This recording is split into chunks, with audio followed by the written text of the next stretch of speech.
ছেলে পেলে। আমি এই কারণেই আপনার বলছি, কারণ আমি এই মুক্তিযোদ্ধার সন্তান। আজকে বলছি, আজকের থেকে কোনো লীগ নেই। এবং আমি আপনাকে বলতে চাই, কোন কলেজে, কোন ভার্সিটিতে না ছাত্র দল থাকবে না লীগ থাকবে, থাকবে শুধু ছাত্র সমাজ, ছাত্র গোষ্ঠী।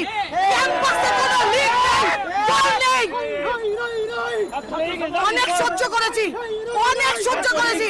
সহ্যের সীমা পার হয়ে গেছে, সহ্যের সীমা পার হয়ে গেছে। আর পাচ্ছি না। আর আপনার অপমানও সহ্য করতে পারছি না। নেমে যান, জাস্ট নেমে যান।